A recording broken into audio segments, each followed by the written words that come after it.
بسم اللہ الرحمن الرحیم۔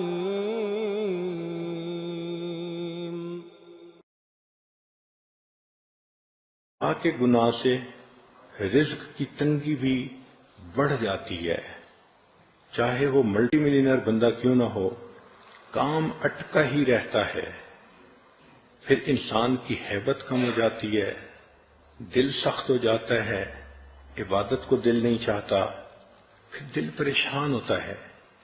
آپ اس بات کا خود مشاہدہ کر لیں کہ جتنی لڑکیاں روگ پال لیتی ہیں ان کو راتوں کو نیند نہیں آتی، کبھی 1 بجے میسج آ رہا ہے، کبھی 2 بجے میسج جا رہا ہے، ساری رات جاگ کے گزار دیتی ہیں۔ جس گناہ نے دنیا میں سکون چھین لیا، سوچیں آخرت میں سکون کیسے ملے گا۔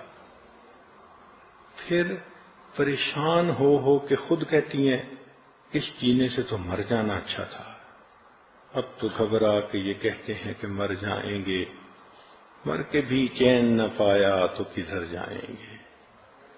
اس لیے زنا کے بارے میں 2-3 باتیں بہت اہم ہیں۔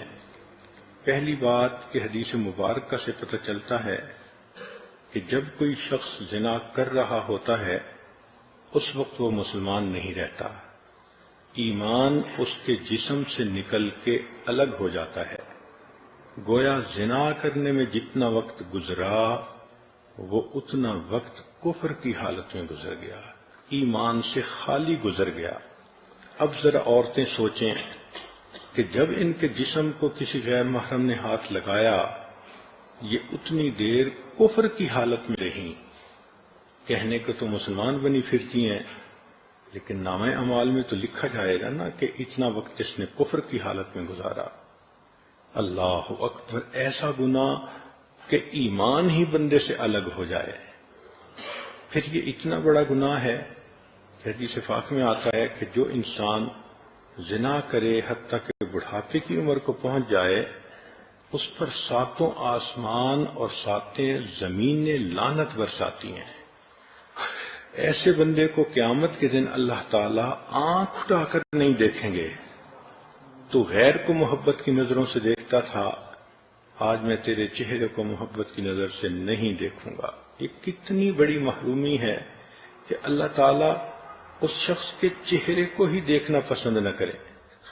علامہ مناوی رحمۃ اللہ علیہ کے دادا کہتے تھے کہ جو شخص زنا کا مرتکب ہوتا ہے اس کے چہرے کی ظلمت اہل باطن دیکھتے ہیں، جب قریب وہ آتا ہے تو اس کے جسم سے بدبو آتی ہے، جب وہ نہاتا ہے تو پانی کے اندر زنا کا گناہ دھل رہا ہوتا ہے، پانی دیکھ کر وہ بتا سکتے ہیں۔ امام اعظم حنیفہ رحمۃ اللہ علیہ کا واقعہ ہے، ایک نوجوان کو نہاتے دیکھ کر انہوں نے دیکھ لیا کہ یہ زنا کا مرتکب ہوا ہے۔ ابن عساکر نے ایک حدیث نقل کی ہے، المقیم علی الزنا کعابد وثن، کہ جو زنا کے اوپر مقیم ہوتا ہے وہ بت پرست کی مانند ہوتا ہے۔ اس کا مطلب یہ کہ اگر کسی لڑکی نے کسی لڑکے کے ساتھ 2 سال افیئر رکھے تو اللہ کے ہاں یہ 2 سال بت پرست رہی، اس کا نام مومنوں کی فہرست میں نہیں ہوگا، اس کا نام بت پرستوں کی فہرست میں ہوگا۔ آج سوچئے، ہم بت پرستوں کی باتیں پڑھتے ہیں تو کہتے ہیں یہ ایمان سے محروم تھے، ایسا تو نہیں کہیں ہمارا نام ہی بت پرستوں میں لکھ دیا گیا ہو۔ اس لیے عورتیں اس پوائنٹ کو خوب اچھی طرح سمجھیں کہ یہ زنا کا گناہ ایمان سے محروم کرتا ہے، زنا کا گناہ انسان کو اللہ کے دفتر میں بت پرستوں کی فہرست میں شامل کرتا ہے۔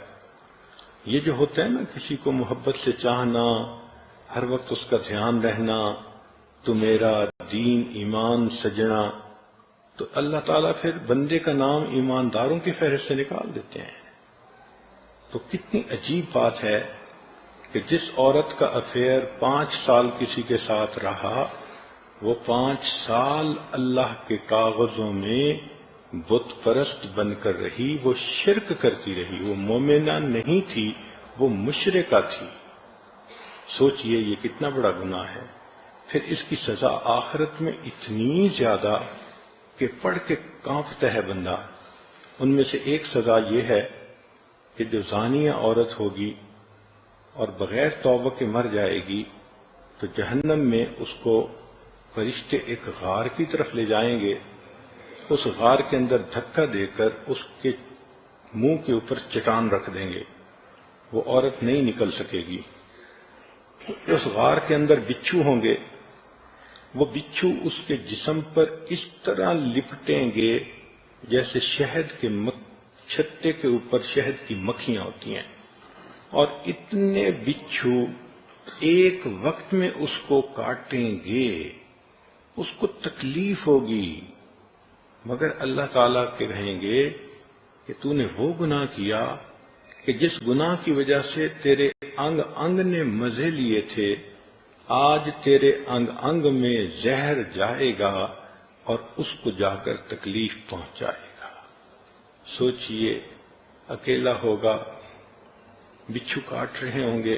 آج تو کوئی مکھی کاٹ جائے شہد کی تو درد برداشت نہیں ہوتا، بچھو کاٹیں گے اور اتنے زیادہ بچھو ایک وقت میں کاٹیں گے. جسم کی کیا حالت ہوگی. چند لمحوں کی لذت کی خاطر بندہ اللہ کے دربار سے دھتکارا جائے، بندہ اللہ کے نظر کے اندر مشرک بن جائے، بت پرست بن جائے، اللہ تعالیٰ محبت کی نظر سے دیکھنا ہی پسند نہ کریں، تو ایسا گناہ کتنا بڑا گناہ ہے. اور پھر اس کی ایک اور دنیا کے اندر جو نحوست ہوتی ہے کہ اس گناہ کی وجہ سے میاں بیوی کے دلوں میں فاصلے آ جاتے ہیں. اللہ تعالیٰ اس گناہ سے بچنے کی توفیق عطا فرمائے.